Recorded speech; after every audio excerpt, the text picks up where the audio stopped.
વાવથરા જિલ્લામાં ધૂળેટી પર્વની ધામધૂમપૂર્વક ઉજવણી કરવામાં આવી હતી। ત્યારે દિયોદર ખાતે પણ ધૂળેટી પર્વની રંગેચંગે ઉજવણી થઈ હતી। દિયોદર ખાતે ધારાસભ્ય કેશાજી ચૌહાણ સહિત પોલીસ પરિવાર સ્ટાફ તેમજ પત્રકાર મિત્રો અને મીડિયાકર્મીઓએ સાથે મળીને ધૂળેટી પર્વની ઉત્સાહપૂર્વક ઉજવ્યો હતો। અબીલ ગુલાલની છોડો તેમજ રંગબેરંગી રંગો સહિત આપણા દેશની શાન એવા કેસરી, સફેદ અને લીલા રંગો વચ્ચે દેશભક્તિના રંગોથી સૌ કોઈએ ધૂળેટી પર્વ ઉજવી એકબીજાને ધૂળેટી પર્વની શુભકામનાઓ પાઠવી હતી।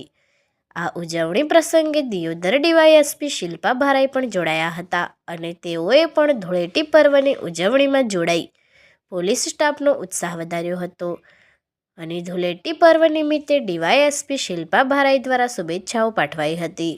Report Ketan Vasaiya, LTV Gujarat.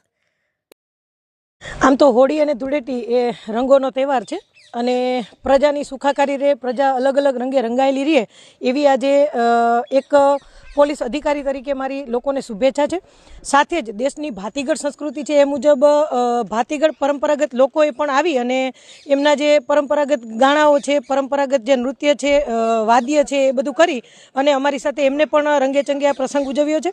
આજે વાવથરા જિલ્લાના તમામ પોલીસ સ્ટેશન ખાતે દરેક પોલીસ પરિવારે આજે હોળી ધૂળેટીનો આ પર્વ ઉજવ્યો છે અને દેશની એક દેશભક્તિનો જે રંગ છે એ પણ એક અલગ જ રંગ છે અને એને પણ આજે આપણે ધૂળેટીના પર્વએ યાદ કરવો જોઈએ। ત્યારે આજે મને આનંદ થાય છે કે કેસરી, સફેદ અને લીલા અને એ સિવાય લાલ, લીલા, પીળા અનેક રંગોથી અમારો પોલીસ પરિવાર આજે રંગાયેલો છે અને સૌએ ખૂબ ઉત્સાહપૂર્વક અને આનંદથી આજે આ હોળી અને ધૂળેટીનો પર્વ ઉજવ્યો છે અને આજે હું દિયોદરની જનતા તથા જાહેર જનતાને પણ હોળી અને ધૂળેટીની ખૂબ ખૂબ હાર્દિક શુભકામનાઓ પાઠવું છું।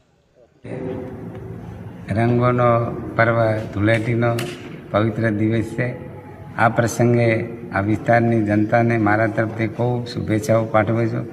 ખાસ કરીને આજે મીડિયાના મિત્રો એ મારી સાથે ધૂળેટી રમવા માટે પધાર્યા, એમને પણ ખૂબ શુભેચ્છાઓ પાઠવું છું।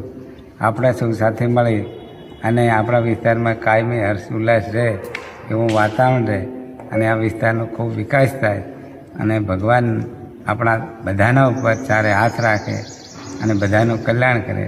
સૌનો આભાર। ભારત માતા કી જય। ઓકે।